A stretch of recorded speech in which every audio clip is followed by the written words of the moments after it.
Hi, I'm Dr. Varudhini Kankipati and welcome to my channel. So today we're going to talk about marriage. Marriage is one of the most important relationships that we will ever have, and it's the least amount of preparation that we ever have growing up. Marriage is something that, if you look at our Indian context, it is something that is almost given. So it's not something that you think is really optional. If it's optional, then you think, there might be something wrong with you. It is something given. You're born and we start attending marriages, and it's a big rite of passage, and it is something that you think is just expected of you. When you're a kid, they talk about your marriage, who you might be married to, or what type of a spouse you need, or just the marriage function and all the celebration that's going to happen. Grandmoms talk about, I hope I live to be able to see your marriage. So marriage is not something that we don't talk about or address. But funnily enough, it's one of the relationships that gives the least amount of preparedness for us. We really don't talk about how difficult marriages are. And today I want to spend a little bit of time talking about, if you're in a marriage or thinking about getting married, what are some of the things that you need to look for in a marriage if you feel signs that the marriage isn't in a healthy place, okay? So I'm going to talk about some of these indicators. I hope that I'm able to give information or cover all of them, but I'm sure I might not be able to, but I'm going to do my best to talk about at least the major ones, okay? So in order for us to understand marriage, let's look at it from this perspective, okay? It is two people with two different personalities coming from two different families, having experiences and things that have impacted them individually, and they have to come together and have a shared idea of what they need to do in their future together. Communication is one of the hardest things that we have to learn to do. And it's a misconception to say, I don't communicate well. Yeah, you might not know how to communicate well, but please remember, communication is a skill, so which means that we can learn to develop a healthier way and more effective way to communicate. But in a marriage, communication becomes the most important fundamental variable that affects the direction of marriage, either being healthy or unhealthy. And so let's have a look in those contexts. So we'll take into consideration people's personalities, their backgrounds, and their communication style, okay? So when we talk about two individuals, we need to understand in a marriage, each individual needs to have a place that they feel that they are themselves. They shouldn't be feeling like they're falling short of their partner's expectation, or that they're not able to know what they want or who they are. So what's very important is, in a healthy marriage, each partner knows who they are.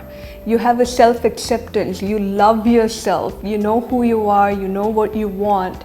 And therefore, when you're able to do that, you don't look for your partner to help you find that. You kind of have a good understanding of yourself. And related to that is, if you don't know who you are very well, or you don't love yourself and you don't have self-acceptance, there's a high probability that we will try and get our emotional needs met on our partner, which is frankly not really fair, is it? Because your partner themselves are trying to figure that out. And so if you rely too much on your partner for your emotional needs to be met and validation constantly from your partner, then you need to understand that, you know, in order to make this marriage more healthier, you need to start understanding and devoting some time for your own personal growth. Another indicator of a healthy marriage is sex, and is the sex thriving? This is a point. Now, I know when sex can be cathartic, fun, intimacy really helps build a great relationship between two people. It's a way to kind of show your affection, show that you both are in sync and that you're a unit.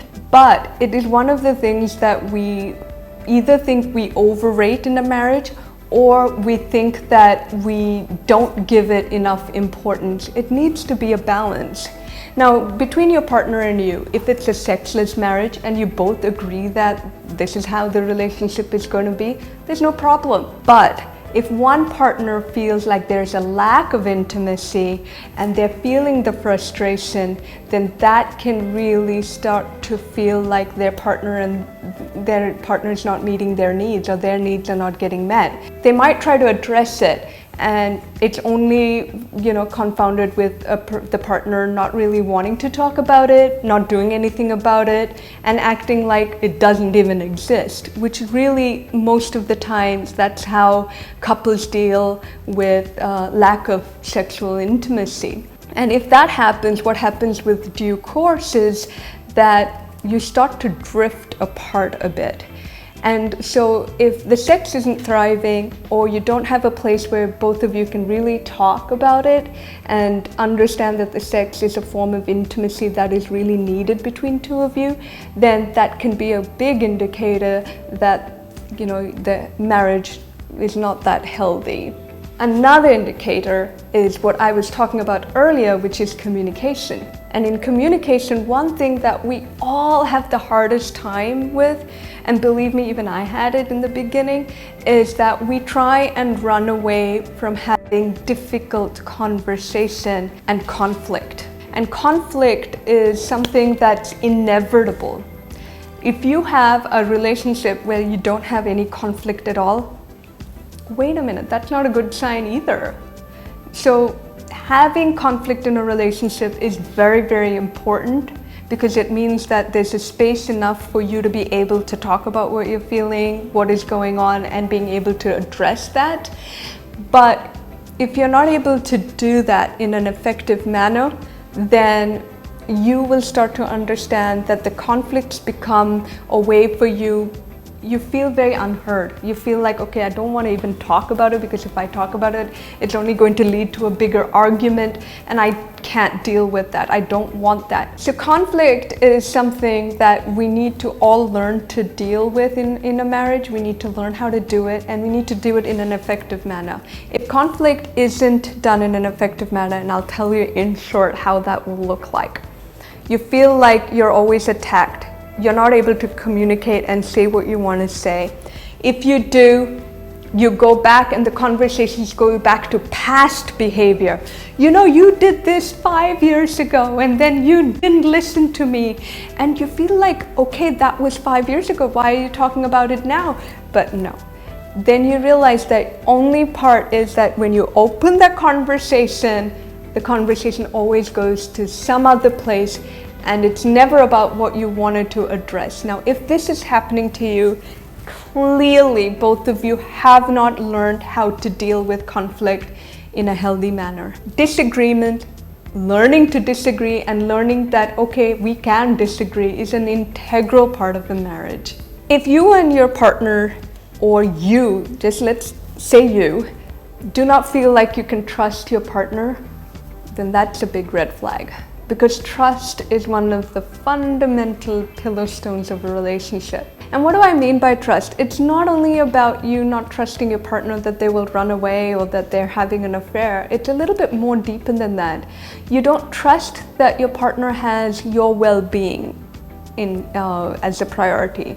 You don't trust that your partner is able to emotionally be vulnerable with you.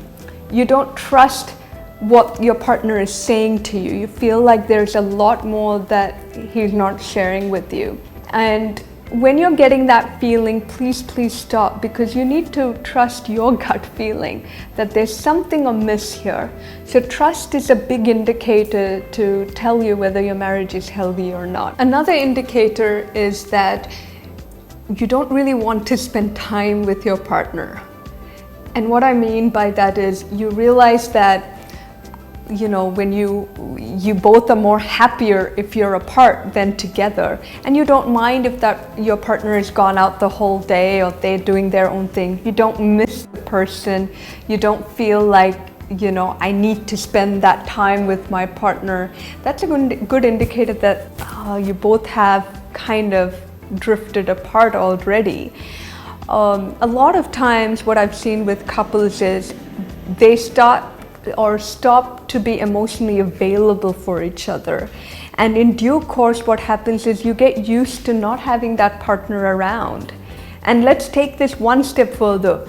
When you start thinking about your future, you don't really picture your partner there. Now, an example is you're like, okay, the kids are going to grow up, they're going to leave in the youngest one will leave in 3 years, then I'm going to do this, this, this, this. But you don't say, we can do this, this, this, this, which clearly indicates that you are looking at your life more individually than with your partner. And that already is a clear indicator that you both probably are emotionally disconnected.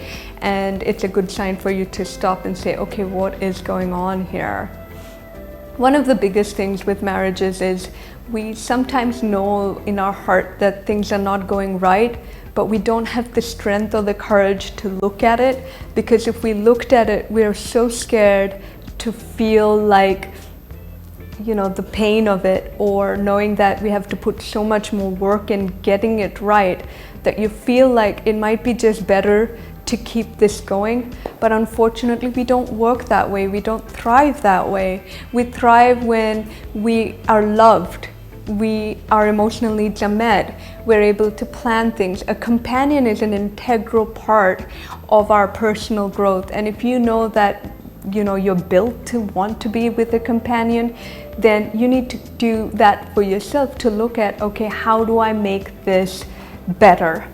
And so having the courage to look up, evaluate your marriage and say, okay, what can we do better, that itself shows immense strength.